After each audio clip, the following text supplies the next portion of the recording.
What's up guys, it's Drew here and welcome back to FudgeMuppet. Today we have an all new, never before seen build, and this one is for all of the true brothers and sisters of Skyrim out there. This is the Stormcloak Mage. Inspired by the legendary Nordic mages, known to the Northerners as the Clever Men, this build embodies the might of a Stormcloak warrior and mixes it with the intellect and wisdom of a master mage. The Stormcloak Mage calls upon the ancient powers of Skyrim, raising servants from the ice and firing frost from his fingertips. Southerners beware, for this mage can freeze a scream as it leaves the mouth of his enemies. The Stormcloak Mage was raised a nationalist on the hard streets of Windhelm. He was taught to distrust outsiders, especially Imperials, and after his life turned to ruin, he had only one thing on his mind: vengeance against the Empire and their tyrannical rule. By the end of the build, this spellcaster will be able to summon Atronachs and fire off destruction spells at a whim with absolutely no magicka cost, allowing you to cause complete mayhem on the battlefield. Before we get into the build, don't forget we've put timestamps in the description to help you find your way about the video. But with that said, let's hop right into it with the Stormcloak Mage's race, standing stone, and stats. The Stormcloak Mage is a true Nord of Skyrim. This means he can use his powerful vocal cords to send a target fleeing for 30 seconds. He also has a 50% resistance to frost. His Northern blood grants him a +5 boost to light armor as well, which will help out with the final build. Early in the game, take the Lover Stone for all of your leveling, but after that there are two choices. The 50% spell absorption and 50 extra points of magicka granted by the Atronach Stone are incredibly useful, but it will mess with your conjuration sometimes. So if that's a hassle, you don't want to deal with it, go for the Lord Stone. This stone gives you a 25% bonus to all your magic resistances and 50 points of armor rating. The choice is yours. The Stormcloak Mage's stat spread will be 50% health and 50% magicka. The magicka investment is only until you get enough conjuration and destruction cost reduction from enchanting. Once that's sorted, you won't need to worry about magicka. You can then just dump all your points into health to make you as tanky as possible. The Stormcloak Mage was born in Windhelm and grew up there. The city was a hard place. Rough cobbled streets and harsh biting winds defined daily life for the lad. He grew up around Nords and rarely saw members of other races. He tended not to be allowed anywhere near the Grey Quarter. His parents were members of the Stormcloaks, and his older brother was only a few years from being recruited himself. As a result, the boy had immense national pride. He was a product of ancient Nordic traditions, values, and ethics. Considering the current political climate, his views on the Empire were not favourable. The Nords start the nationalism young. Maybe that's the best way to raise martyrs. Either way, as the Stormcloak Mage grew up, he could understand the tension. One way the mage differed from his peers was his fascination with magic. Nordic pride was instilled in the education system in Windhelm, and that meant reading a lot about Skyrim's long and eventful history. Most of the children learned about the mighty Feldir the Old, or the courageous heroine Gormlaith Goldenhilt, who helped overthrow the dragons in ancient times, and that was all they needed. They were, from that day, committed warriors and brothers and sisters of Skyrim. The Stormcloak Mage, however,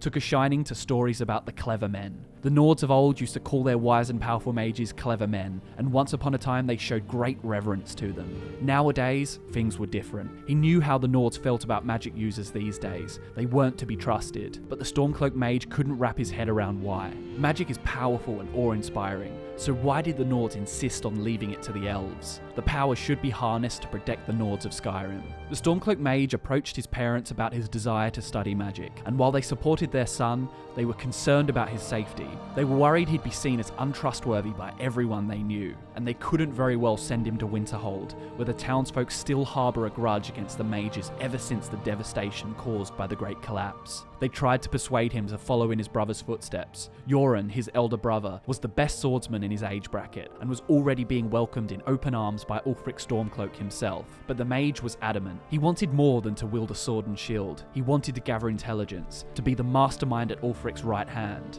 And if they wouldn't accept a magic user, he'd be great in his own right. For learned men changed the world. His parents finally agreed to his pleas, but they persevered in keeping the young mage away from the College of Winterhold, at least until he was old enough to properly protect himself from skeptics. So, instead, the Stormcloak Mage was given a month's rations and a leaving party, as the next morning his parents had bought him passage across the border to Cyrodiil, where he would study with the legendary Synod mages. The mage wasn't oblivious to the fact that this arrangement would have cost his parents a fortune. The Synod were a big name in the politics of the Empire, and they didn't just take everyone into their ranks. One day he would make it up to them. Upon arrival, the Stormcloak Mage strode through the main hall, and his attention was grabbed by countless magical relics in cases along the walls. The Synod made it their business to locate arcane artifacts, and there were probably enough valuables in this institute to buy a kingdom. During his first year at the Synod, the Stormcloak Mage learned a lot of magical theory. He couldn't wait until his second year, where he could actually get to practice it physically.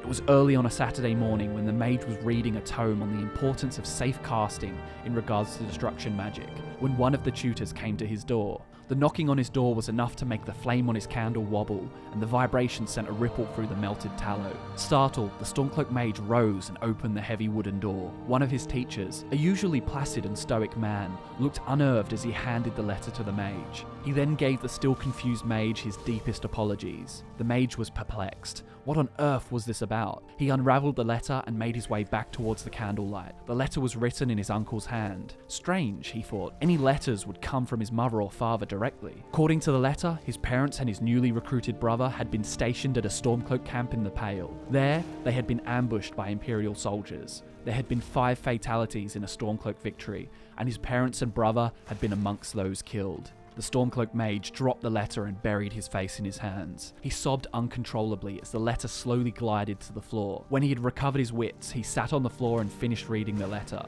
The funeral was 1 week from today, and the mage was called to attend. That night, he packed all of his things and booked passage north. He should have been there fighting with them. He should have stuck to the sword and shield. On the long ride north, he tried to calm himself down. There was nothing he could have done. They would be looking down on him from Sovngarde, and he would prove that their investment wasn't in vain. He would be the greatest mage Skyrim has ever seen, and the Imperials would bend or break under his force. Just as the Stormcloak Mage made plans to finish his studies at the College of Winterhold after the funeral, his carriage was intercepted on the border, and he was taken prisoner by Imperial scum and carted off to Helgen. After escaping Helgen with no possessions, no money, and his life somehow still intact, the Stormcloak Mage realizes he will not be making his family's funeral in time. Instead, he will honor their memories by avenging them. If his disdain for the Empire wasn't strong enough, the ordeal at the border was the final straw. His primary goal will be to hone his skills, learning spells and practicing them in the thick of battle. He doesn't want to be too hasty about waging war with the Imperials. He's fully aware that he has only mastered magical theory, not the actual casting process itself. When he feels strong enough to make a difference, he will pledge himself to the Stormcloaks and will not rest until the Imperial influence in Skyrim is left in ruins. As for factions, the mage will of course follow the Civil War questline under the Stormcloaks. He will also follow the main storyline and the Dragonborn DLC, channeling the power of dragon shouts just as the mighty Ulfric Stormcloak does. With his spellcasting ability and his shouts combined, he'll be unstoppable. Anything that makes him more capable of taking down Imperial soldiers will interest the Stormcloak Mage greatly. The College of Winterhold is a must for the mage, as early as possible, as this is his best ticket to improving his skills. And finally, he'll do the Dawnguard DLC questline, siding with the Dawnguard. But with the Stormcloak Mage's backstory, roleplaying and factions sorted, let's have a look at how that'll affect his skills, spells, shouts, perks, and his overall playstyle. The main skills for this build will be Destruction, Conjuration, Enchanting, Alchemy, and Light Armor. Before we get into the specific perks to take from each of these skills, here are the spells and shouts you'll need to acquire along the way. The Stormcloak Mage is born amidst snow and stone. He's a hardy and enduring Nord, and fittingly he'll be using ice as his weapon. From the Destruction School, Icy Spear, Wall of Frost, Frost Cloak, and Ice Storm are the go-to picks, but you will find yourself fighting enemies with a resistance to frost, so Chain Lightning and Incinerate work as great tricks to keep up your wizard's sleeve. As for Conjuration, use predominantly Frost Atronachs, but for the same reason as Destruction, keep the Storm Atronach in your arsenal just in case. There are a couple of great shouts which align perfectly with the Stormcloak aesthetic, and they're pretty damn useful too. So when you can, get your hands or vocal cords on Frost Breath and Ice Form. You also can't go wrong with Unrelenting Force. But with all of the spells and shouts out of the way, now we can look at the Stormcloak Mage's essential perks. For as long as he can remember, the Stormcloak Mage has wanted to fight alongside his Nord brothers and sisters. So when he studies the arcane arts, he knows that Destruction is the best school for showing his power and rivaling the great Northern warriors on the field. From the Destruction skill tree, take the second branch, the fourth branch up to Expert Destruction, and then the far right branch. Impact is a great pick for this arcane powerhouse, as it will allow his destruction spells to stagger an opponent when dual cast. Augmented Frost and Deep Freeze will enhance your ice spells too, the former adding 50% damage to frost spells, and the latter causing frost damage to paralyze targets when their health is low. Next up, we have Conjuration. While the Synod may generally look down upon this school of magicka, the Stormcloak Mage knows the power of Conjuration and uses his abilities to summon servants from the frozen tundras of the north to fight by his side. From the Conjuration skill tree, take the left branch all the way up to Twin Souls, and then the right hand branch up to Adept Conjuration. Atromancy allows conjured Atronachs to last twice as long, while Elemental Potency makes them 50% more powerful. Combine this with Twin Souls, which allows you to summon 2 Atronachs at once, and your foes won't stand a chance. After this, we have Enchanting, and thanks to the guidance of the wise mages of the Synod, who know quite a bit about magical items, this skill will turn your regular old Stormcloak officer armor into something much more. This skill will eliminate almost all magicka casting costs, so it's quite an important one. From this tree, go for the middle branch up to Extra Effect. Extra Effect will let you put 2 enchantments on each piece of equipment, so you won't have to choose between Fortify Destruction and Fortify Conjuration. Skyrim is a beautiful province beneath the blanket of snow, and all mages worth their salt know that pretty flowers and diverse plant life can be far more valuable than simply a picturesque view. The Stormcloak Mage will use all of the ingredients his homeland has to offer to make powerful fortifying potions to drink before battle. From the Alchemy skill tree, take all ranks of Alchemist, then the full right branch. Benefactor will make your potions with positive effects 25% stronger, and Purity will remove all negative effects from created potions. Lastly, we have Light Armor. Stormcloak soldiers are taught to be maneuverable and agile on the battlefield. They use hides and leather for their sturdiness and their warmth. As a result, the Stormcloak Mage will prioritize this over bulky armor or frail mage robes upon returning to Skyrim. From the Light Armor skill tree, take the lot. All ranks of Agile Defender will double your Light Armor rating, and Death Movement is another good pick as it will allow you to avoid 10% of all melee damage when wearing all light armor. And so, you've got the skills, spells, shouts, and perks you need to slay with the Stormcloak Mage, but here's a rundown of how to use it all in-game for the best possible Imperial squashing results. First off, you'll want to drink a potion of Fortify Destruction to increase your spell damage, then summon 2 Atronachs in front of you. Usually this will be 2 Frost Atronachs, but if they've got Frost resistances, use Storm Atronachs instead. After that, pop on a Frost Cloak for protection against melee attackers, and start going to town with the dual-wield destruction spells. Make sure you also have a healthy stock of healing potions, should you need them.